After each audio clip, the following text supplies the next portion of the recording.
volunteerism ni maknanya kita memberikan sumbangan kepada masyarakat di atas kapasiti kita sendiri. Tidak kira daripada yang kecil sehinggalah ke peringkat yang paling besar.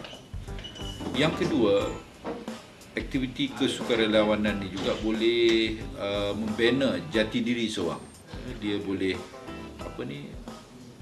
meningkatkan personality dia, ya, dan juga menjadikan dia seorang yang hebatlah, ya, dengan usaha-usaha kesukarelawanan. Ya, kita sebenarnya tidaklah begitu, pada pandangan saya belum lagi begitu hebat, ya, kerana kesukarelawanan ni nampaknya masih lagi eksklusif.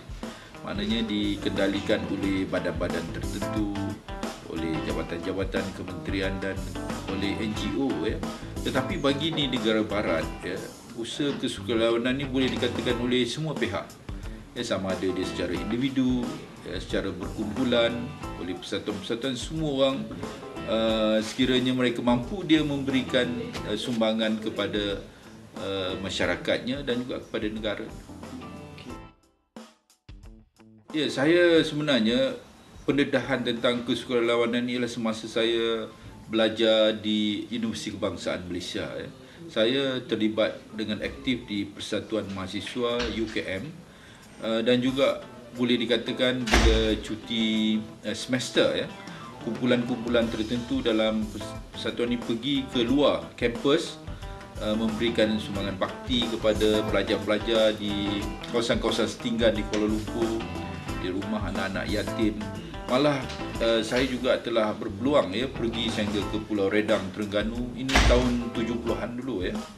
Satu kawasan yang masih orang kata masih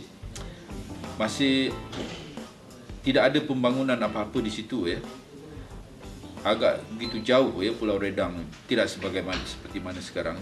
Dan juga saya juga berpeluang sampai ke Sabah, ya, di Penampang Sabah, duduk bersama-sama dengan keluarga angkat selama 2 minggu dan beri perkhidmatan, ya, kepada pelajar-pelajar sekolah, melibatkan dalam aktiviti gotong royong bersama penduduk kampung. Dan saya rasa ini satu peluang, ya, kepada saya untuk membina jati diri saya dan juga personality saya melalui aktiviti kesukarelawanan.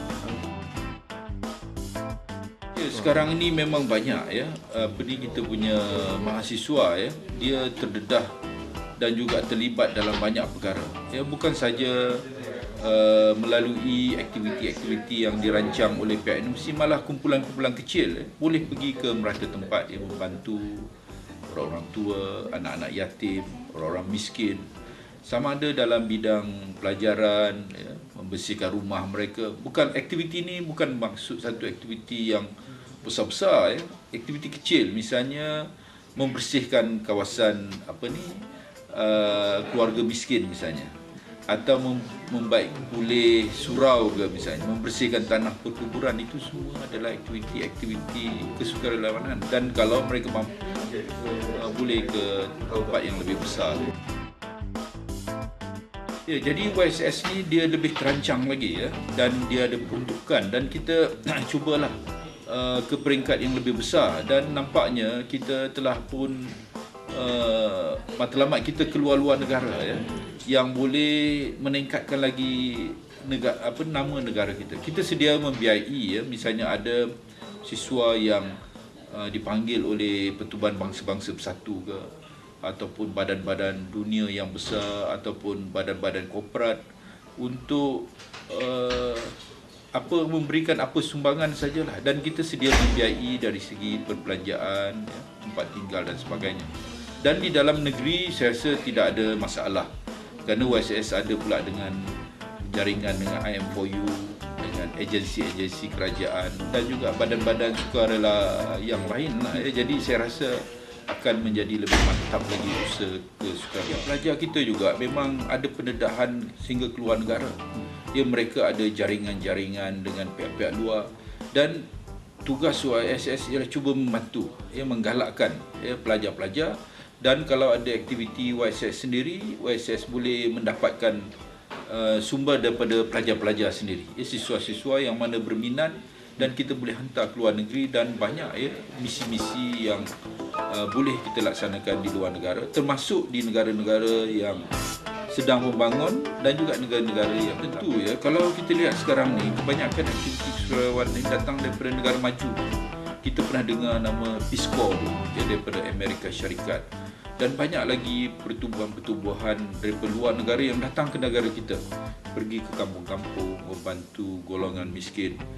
Jadi ini memang kerana negara maju dia banyak sumber kewangan dan punya ramai orang yang ingin memberi semangat bakti. Dan sekarang ni kerana negara kita maju, kita pula sampai masanya pergi ke luar negara. Dan saya rasa aktiviti kesukarelawanan ni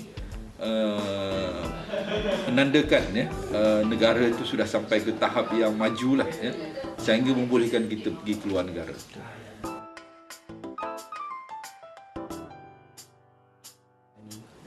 Ya, saya rasa yang paling penting ya, usaha daripada Perdana Menteri sekarang ya untuk membuat satu dasar national reconciliation ya, iaitu penyatuan kaum dan penyatuan bangsa ya. Dan kesukarelawanan satu perkara yang paling mudah, paling murah dan paling senang dilakukan. Dan kita harap ramai pelajar-pelajar daripada berbagai kaum ya pergi melaksanakan satu aktiviti, dan ini peluang mereka bercampur gaul ya, berkenalan ya, dan mengada jaringan di antara satu dengan lain. Dan saya rasa ini satu aspek yang paling penting di mana aktiviti kesukarelawanan ini kita mesti galakkan, kerana ada elemen-elemen penyatuan kaum ya, yang berbilang kaum di negara kita. Dan saya rasa negara kita akan menjadi lebih kuat kalau rakyatnya bersatu padu ya, kenal mengenali dan mempunyai hala tuju yang sama ya, untuk kemajuan negara. Terima kasih. Okey, terima kasih. Okey.